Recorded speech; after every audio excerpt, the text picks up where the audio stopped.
I'm Steph. And I'm Jeff. Each week, we review a film that's streaming online. As writers, we'll deep dive into the characters and plot to tell you if it's a good story. Listen at your own risk. This review contains spoilers. Now sit back Relax and enjoy Stream On. Today, we'll be reviewing We Are What We Are, streaming on Amazon Prime. The Parkers, a reclusive family of cannibals, find their way of life threatened by the unexpected death of a family member and mounting evidence of their generation-old practices. Will sisters Iris and Rose follow the family tradition, as their father wants?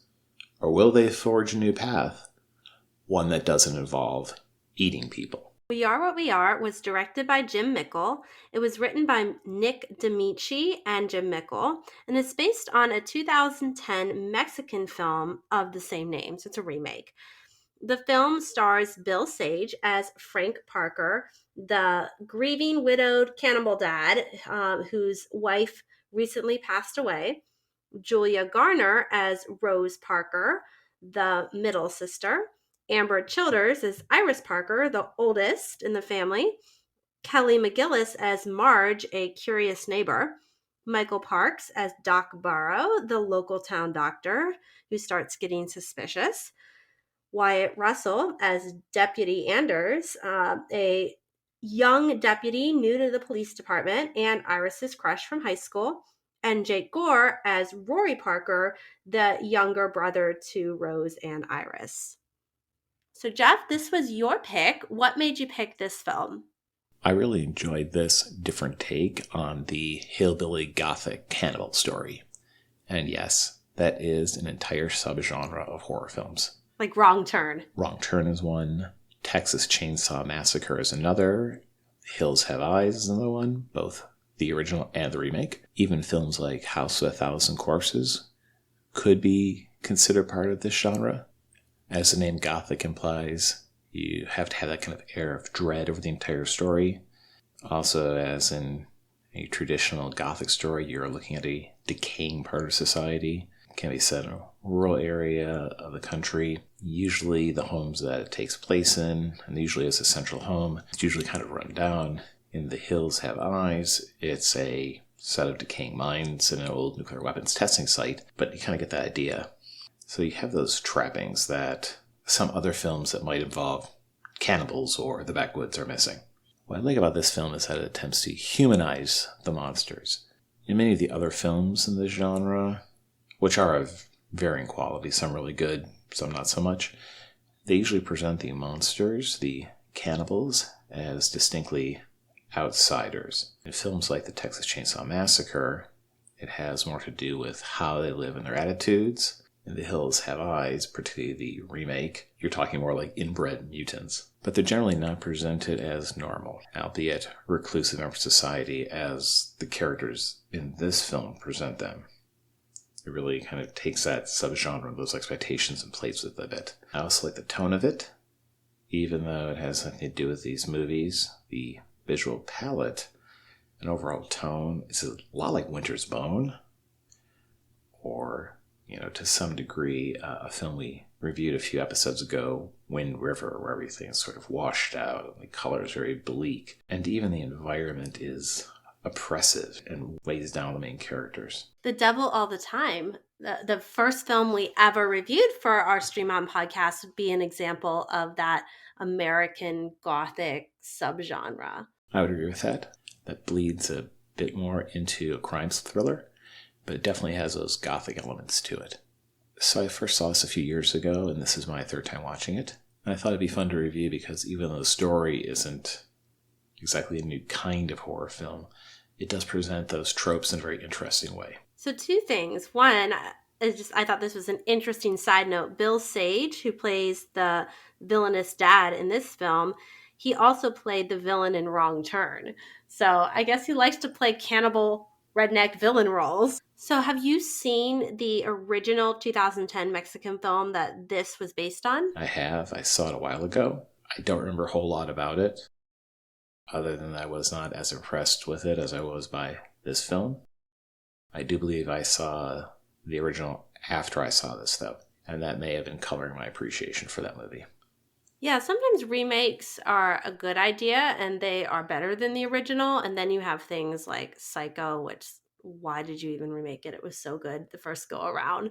So it's always risky doing a remake, but I think if you're doing a remake of a foreign film and you're putting that American twist on it, it can have a very different feel than the original version of the film. I agree.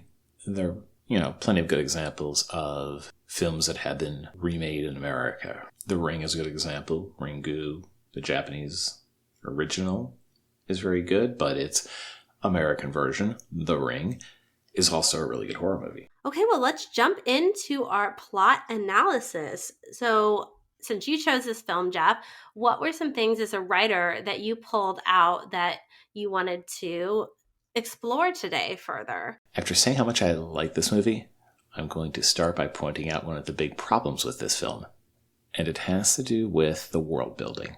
In this movie, you have a tight-knit family. The idea is that over the course of generations, this family has been practicing cannibalism initially as a survival tactic. But then it becomes part of a religious ritual and kind of a family tradition, something that they do once a year. Kind of a recommitting themselves to their own version of Christianity. The problem is that we are led to believe that new people are brought into this family and into this cannibal cult. You could potentially buy that in a more primitive setting where there are a few other options. In some of the other movies that we've talked about, people are brought into, this little group, but in a violent way. Women brought in to breed the next generation of cannibal mutants. That is not the case with this film. There does not appear to be inbreeding. It just seems that there are individuals who are brought into the family and told that, once a year we kidnap somebody, kill them, and eat them, and they're fine with that. It makes no sense. I had a huge issue with this too, and this was my number one plot hole with this film is how in the world did this dad get a woman to date, marry him, and bear 3 children with him willingly and buy into this once a year killing spree and eating people lifestyle? It's not like you put that on Tinder. I mean, I'm just wondering it doesn't make sense. And additionally, these girls were hesitant about doing it, right? It sets up that both Iris and Rose are, have a conflicts because they are also exposed to the outside world. This film makes a point of explaining that they go to a regular high school. And even though the family's a bit reclusive, they're exposed on a regular basis to the outside world. The oldest daughter, she dates the deputy, right? Or has some sort of, crush on him. And it implied that they had a thing in high school. So to me, Iris has been exposed a lot, but yet they still do it. It I know they have some resistance to it, but I think this film would have worked better personally if, to your point, it was a woman that was kidnapped and forced into the lifestyle, more like a master slave dynamic. And then you had them homeschooling the kids, so they're much more remote and isolated from society versus going to public school.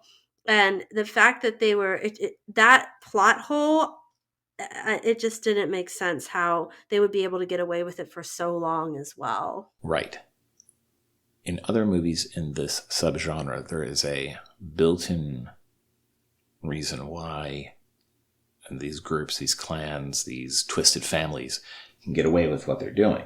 They're very isolated from society, like the Cannibals in the Wrong Term series or The Hills Have Eyes.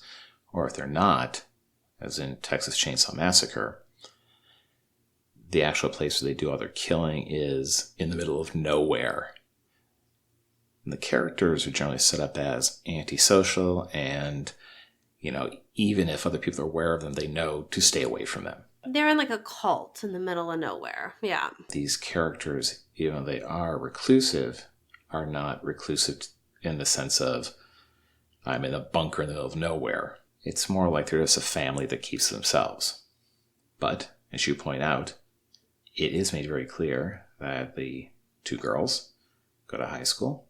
They run a trailer park, and they have normal interactions with the people who, rent out trailers and space there. So there's a lot of exposure there. And that is both a strength and weakness of this film. The weakness comes in because there's not enough done to explain how these outsiders are brought in and I guess how people don't clue into what's going on. I don't have any problem really with the daughters participating in this because they're raised in this cult. If you want to look at this film as a comment on the awful effects of religion, it does show how, people can be raised as fanatics and they can see the weird things in their cult or their fanatical religion are normal.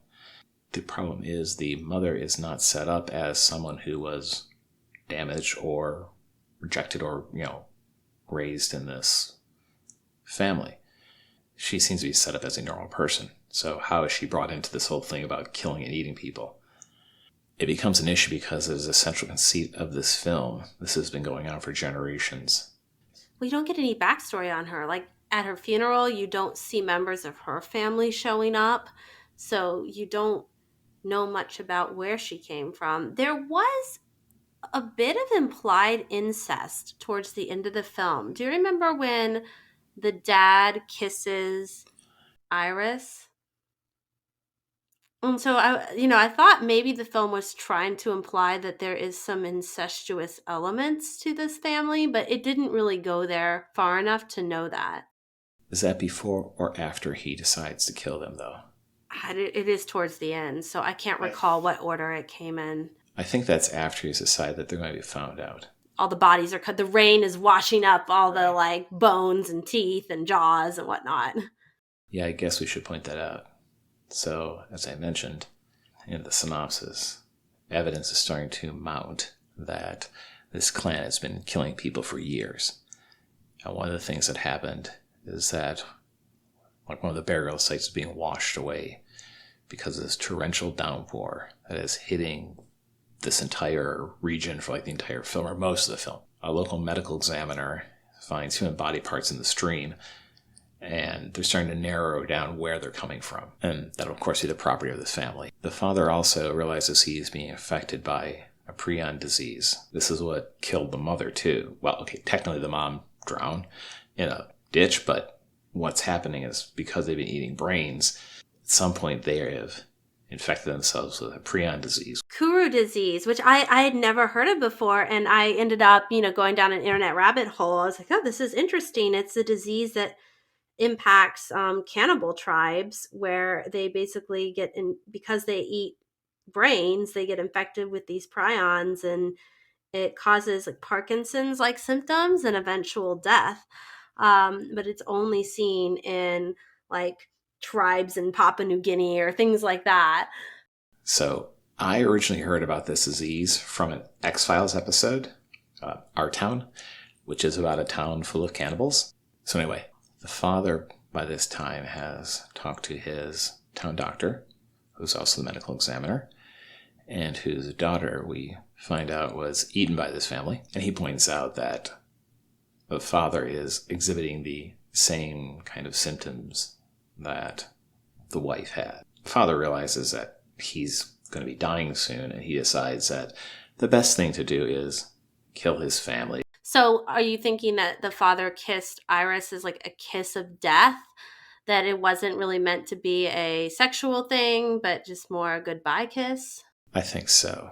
I think it was supposed to be more of a goodbye kiss than anything else. There's really no other indication that I could find that there's anything incestuous going on in this family. And it's not mentioned by any of these characters. We do have some flashbacks about the original group of settlers in the area and how they turned to cannibalism as presented through the device of one of the daughters reading a family journal.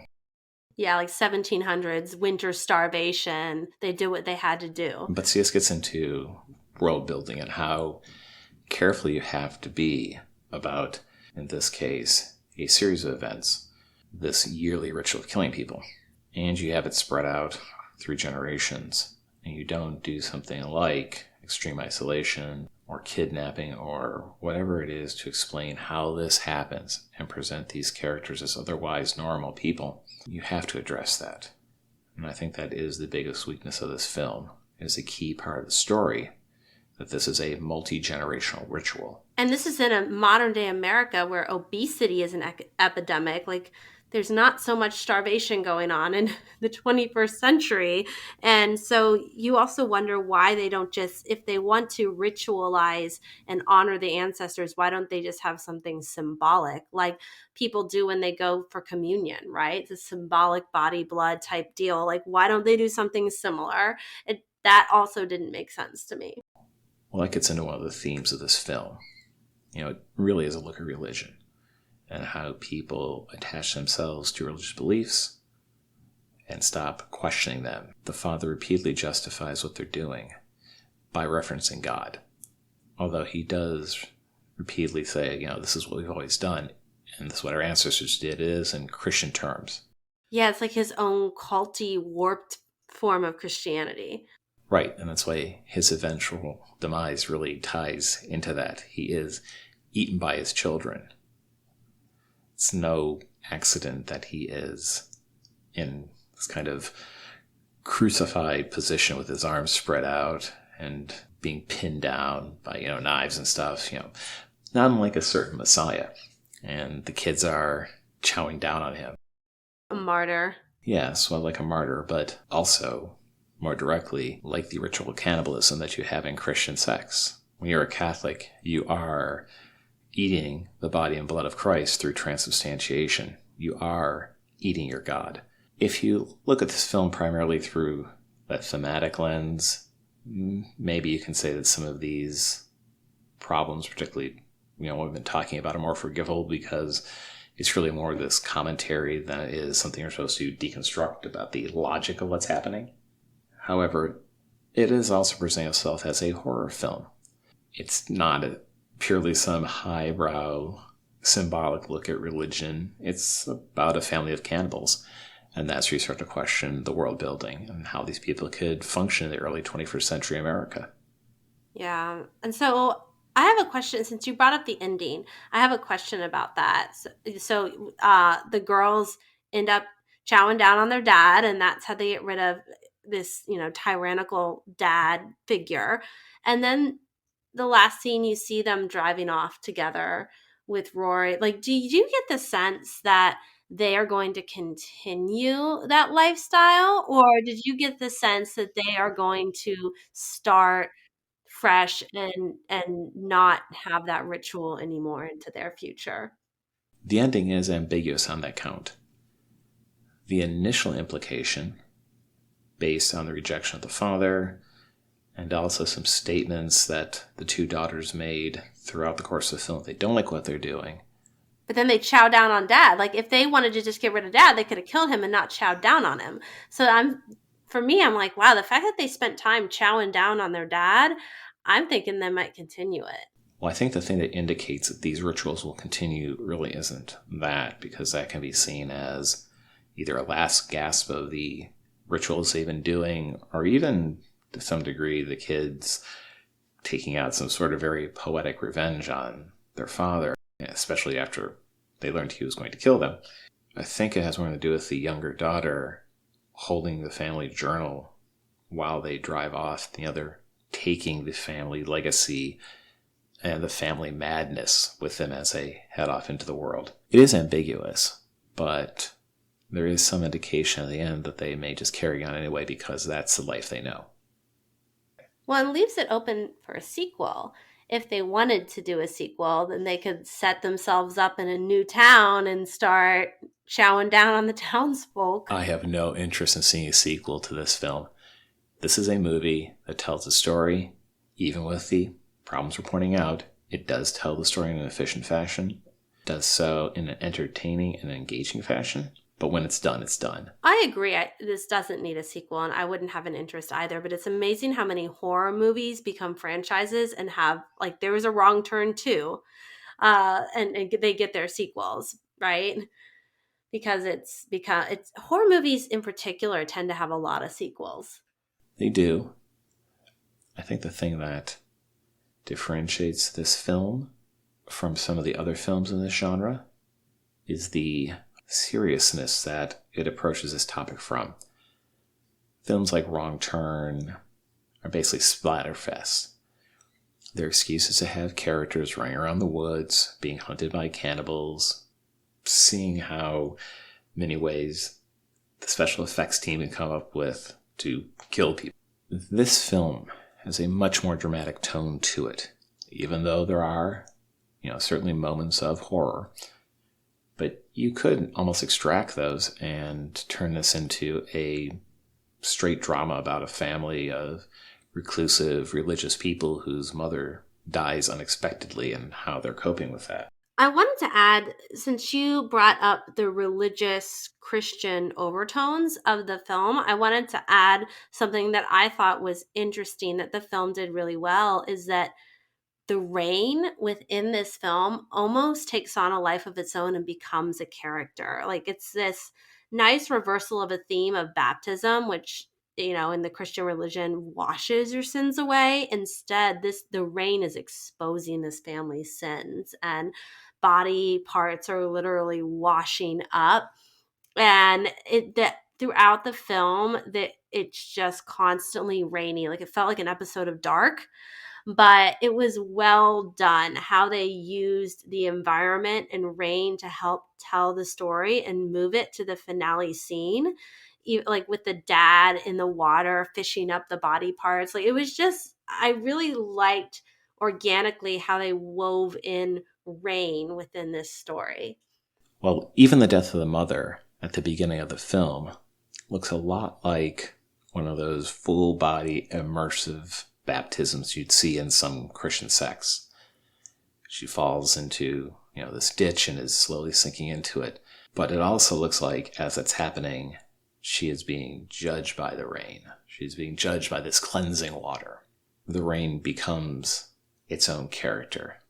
It contributes to the plot and actually moves the plot forward. You can look at it almost as having a mind of its own. Now we're reading a bit into it, but it's an easy read. It's an easy interpretation to make because of how ubiquitous the rain is and how important it is to multiple plot points. It's pretty obvious that it's supposed to be its own character. And that's one thing I like about this film, is that it's sophisticated in that fashion, that the environment becomes such an important part of the film. What else would you like to bring up about this film, Jeff? One thing I really enjoyed about this film, and some of the horror movies that focus on monsters that you have feelings towards, other than just terror or revulsion or perhaps admiration for the special effects crew. In this, it's how they made these people relatable. In many ways, the problems they are going through are the problems that many people go through. The family has lost a parent. The family's falling on hard times. It's clear from people who are renting out house trailers are leaving. So the father's trying to handle those economic problems, the financial stress. The area is economically depressed in general. The daughters are chafing at parental authority. And of course, the way they're doing it, what they don't want to do, the authority they're challenging, is killing and eating people. But it helps flesh these characters out. It's the relatability of some of these issues. They're not just wackos running around the backwoods of Texas with chainsaws. And that's one reason why this film stands out.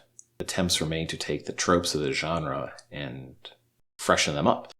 To make you, in the case of the killers, the main characters, make you, to some degree, empathize with them. And you definitely want the daughters to escape, even though they participated in at least eating lots of people. Right. Well, at least the devouring. The film makes a point of saying that there's a certain age where they start doing this, because the youngest, Rory, who's, I don't know, maybe 8 or 9 years old, it looks like, has not been made aware of what they're actually doing. Like, he doesn't know that they're eating people quite yet. But the girls have known for a while. We see the first time they participate in a killing in the film. But they knew about this for a while. They clearly knew what was happening.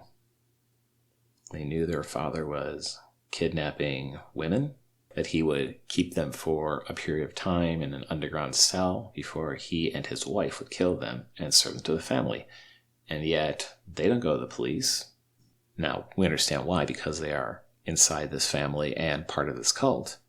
But even if they're not directly murdering people, except for the one we, see them kill in the course of this film, they are still complicit, and they know that it's wrong. But for all that, we still want to see them get away. We do not want to see their father kill them. It's like watching somebody trying to get out of a cult.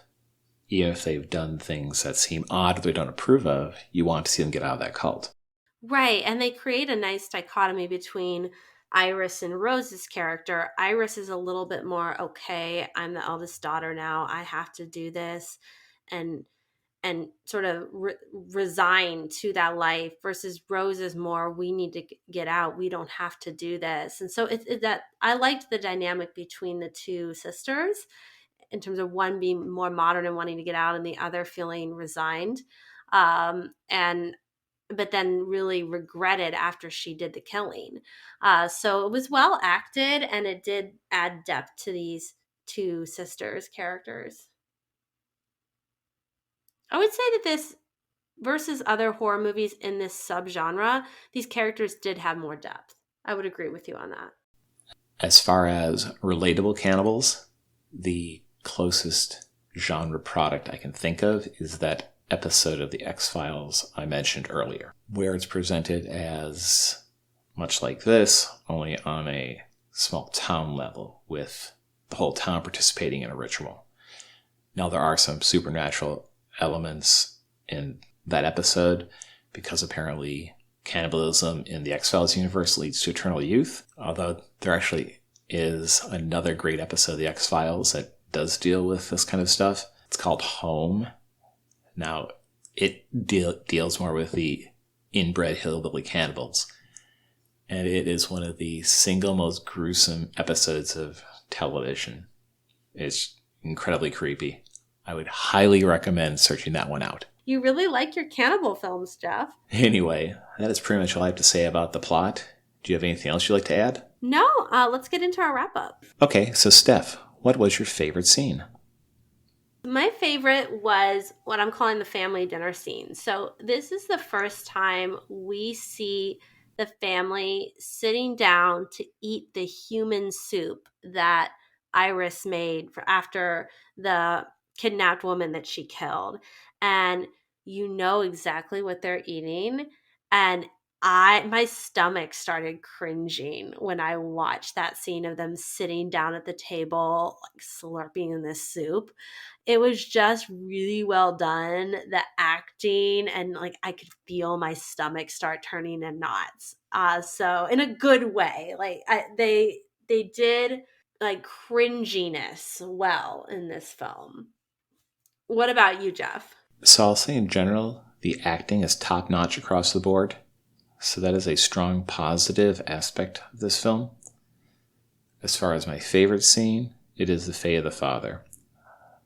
I think that is well shot, incredibly gruesome. You have these two teenagers just tearing their dad apart with their bare hands and teeth. It is very cathartic after everything they've been put through and the fact that he was about to kill them. Just a great ending. A real horror high note. So, what was your least favorite scene? So there's one scene where Iris and Deputy Anders are walking together on the family property, and they're going to look for the old family graves that are on this property, and they come across a dead baby deer.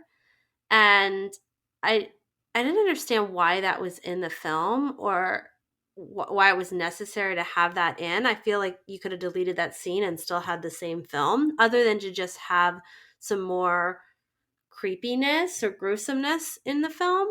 But that's the one that it just pulled me out of the film a little bit, because I'm like, why is this in here? So that was my least liked scene. What about you? Yeah, I don't really have any explanation or insight into that particular scene. As far as my least favorite part of this film, it's really the world building stuff we've been talking about. As someone who really gets into world building when I'm writing, any holes that I ever see in that kind of stuff bother me. Probably more than it might your, average viewer. Anyway, on a scale of 0 to 5, hillbilly cannibal pandas, what would you give We Are What We Are? So I gave it 3 out of 5. This is a slightly better than average horror film. It's a decent slow burn. It's lower on the jump scares, and I tend to like horror films that have good jump scares, but high on the cringeworthiness. Good character development. You do have to suspend disbelief that this family could exist in obesity prone 21st century America when girls go to school, there's outside influences, he's not kidnapping his wives or his wife. So I mean, there are some plot hole issues, and that's why I docked at some points, but overall I would recommend this one. What about you, Jeff? So I went with 4 out of 5. The acting is top notch, the cinematography is nice, the tone is really good. I like how you get that sense of the horrific amongst the normal. We had some plot issues. I just rated a little bit higher. They didn't matter as much to me just because the movie is so engaging. Other than that, I think we're done. Okay, well, what do we have coming up next week, Jeff? So next week, we'll be going to Tubi to check out Burn, Burn, Burn.